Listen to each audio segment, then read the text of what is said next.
Hello friends, मैं doctor Durgavati Singh. Today we will discuss about the topic of social change. Social change का meaning, definition, characteristics and types और so many thinkers के द्वारा इनके definition जो दी गई है, आइए इसके बारे में चर्चा करते हैं। तो सोशल चेंज क्या होता है? हम सभी लोग समाज में ही रहते हैं, सामाजिक प्राणी हैं। समाज से अलग जो रहेगा वो या तो मनुष्य है, या तो ईश्वर हो सकता है, या तो जंगली कोई पशु हो सकता है। इसके अलावा कोई अदर नहीं हो सकता है। तो इस धरती पे जो लोग जिंदा हैं और अगर मनुष्य हैं तो उसको सामाजिक प्राणी बनना है। बिना समाज के ना हमारा गुजारा है, ना हमारे बिना समाज का कोई वर्णन है हो सकता है। तो देखिए कि सोशल चेंज क्या है। जब देखिए कि law changing is the law of nature. परिवर्तन प्रकृति का जब नियम है कि सुबह के बाद दोपहर होता है, शाम होती है, रात होती है, पर डे, महीना, दिन, हफ्ता सब गुजरता चला जाता है। सालों बीत जाते हैं, शताब्दियाँ, सहस्राब्दियाँ बीतती चली जाती हैं। एंशियंट हिस्ट्री उठा के देखिए, एक वंश आता है, दूसरा जाता है, एक राजा आता है, दूसरा राज्य ख़त्म होता है, वंश के वंश जाते रहते हैं, आते रहते हैं, और मतलब चीज़ें बदलती रहती हैं।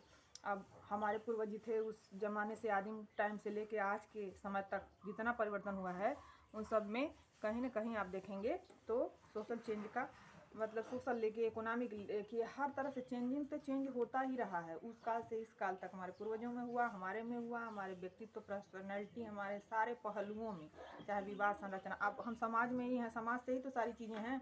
तो यहाँ समाज की हम फिलहाल समाज शास्त्र में हमको सोशल चेंज के बारे में पढ़ना है, सामाजिक परिवर्तन। तो समाज में होने वाले परिवर्तन को ही सामाजिक परिवर्तन कहेंगे।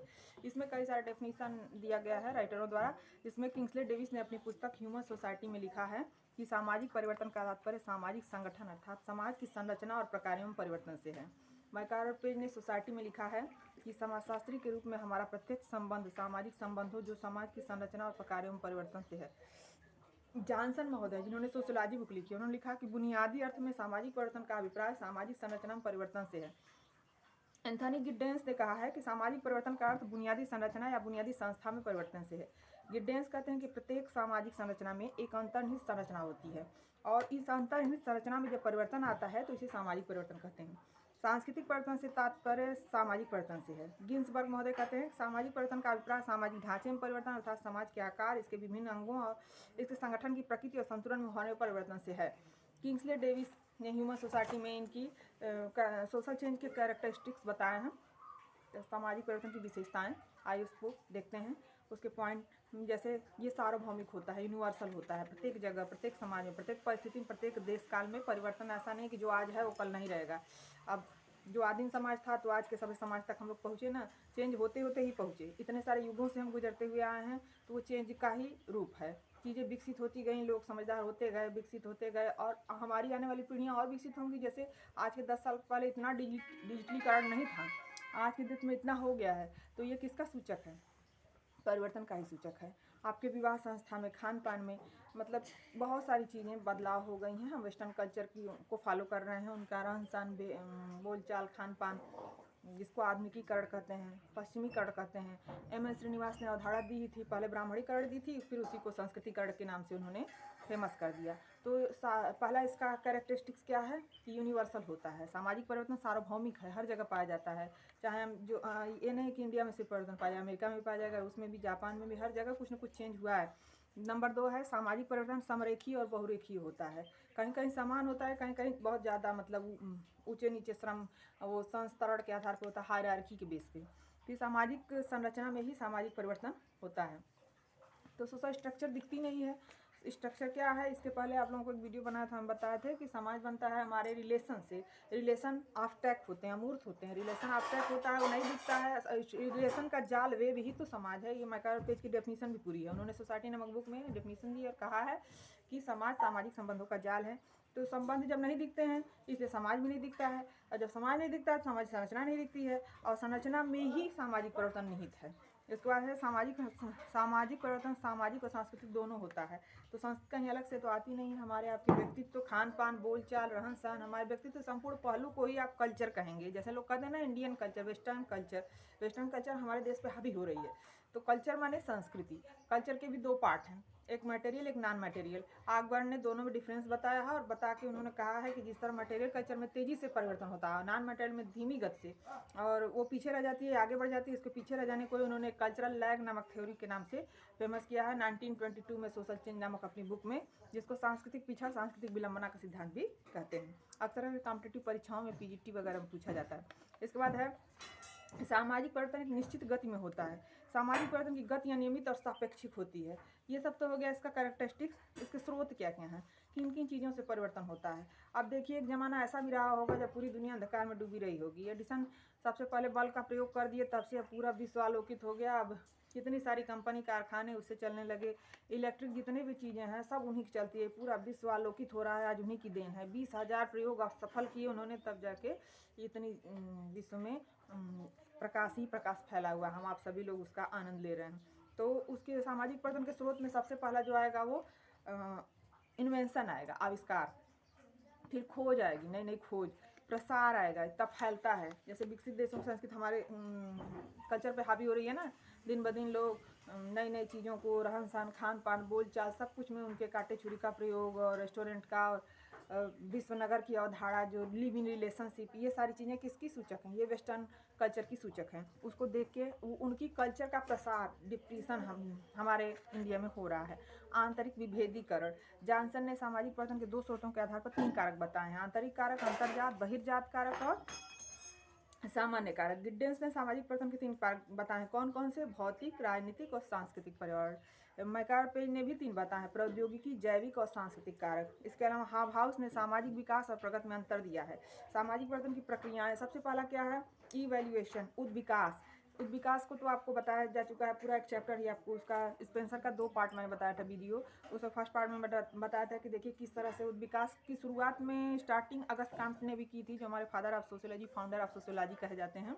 लेकिन और रेखीय परिवर्तन, सामाजिक परिवर्तन के रेखीय परिवर्तन के प्रवर्तक वो थे, और उनके अलावा इसको व्यवस्थित वैज्ञानिक रूप प्रदान करने का काम हर्बर्ट स्पेंसर ने। इन्होंने समाज को एक ऑर्गेनिज्म माना, ऑर्गेनिज्म से कंपेरिजन करके बताया। लिया था किसने, किससे इन्होंने अपनी थ्योरी लिया था? चार्ल्स डार्विन से। चार्ल्स डार्विन की बुक का नाम था ऑरिजिन ऑफ स्पीशीज। 1589 में उन्होंने वो बुक लिखी थी। उसी से उन्होंने प्रेरणा ली और इंस्पिरेशन लेके उसको अपने सोशोलॉजी में लाके कन्वर्ट कर दिया, और उसका नाम रख दिया सोशल ऑर्गेनिज्म। समाज, उन्होंने पूरी एक डिफिनीशन भी दे दी। समाज एक सावयव है। सावयव की तुलना किससे की?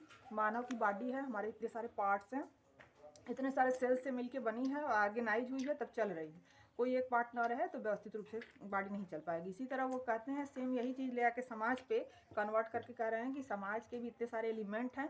विवाह है, समिति, संस्था, समुदाय, समिति, प्रथा, परंपरा, रूढ़ि, परिपाटी, फैशन, प्रचार, कानून, इन सबसे मिलके समाज बनता है। अगर कोई एक तत्व इसमें न रहे तो हमारे आपके ज़रूरतें पूरी नहीं हो पाएंगी, उसको व्यवस्थित ऑर्गेनाइज नहीं कहा जाएगा। तो इसको उन्होंने इस पे लाके कहा है और ये चीज़ें बताई। ये हो गया पहला उद्विकास, कि धीरे धीरे होने वाला परिवर्तन ही क्या है? उद्विकास है।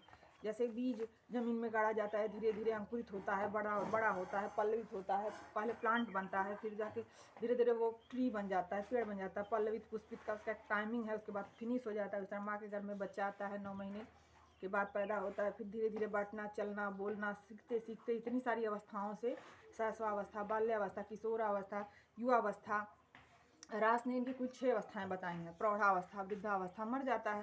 तो इस तरह से उसकी इतनी सारे स्टेप्स से वो गुजरता रहता है। इसी को इन्होंने क्या कहा है? उद्विकास कहा है। स्पेंसर ने कहा कि उद्विकास कुछ तत्वों का एकीकरण तथा उससे संबंधित बातें हैं। इसके दौरान कोई तत्व एक अनिश्चित तथा असंबद्ध समानता से निश्चित और संबद्ध भिन्नता में बदलता जाता है। ये इनके एलिमेंट्स थे।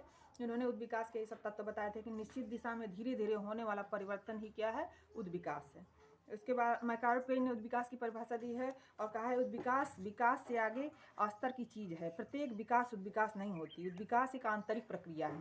इसके बाद प्रोग्रेस, प्रगति के बारे में देखिए, ये भी सामाजिक परिवर्तन के ही फैक्टर हैं। प्रोग्रेस के लिए मैकारपेज ने डेफिनेशन दी और कहा है कि प्रगति एक योजनाबद्ध सामाजिक परिवर्तन है। प्रगति की एक निश्चित दिशा होती है, इसमें सामूहिक कल्याण की भावना होती है। प्रगति एक योजनाबद्ध सामाजिक परिवर्तन है।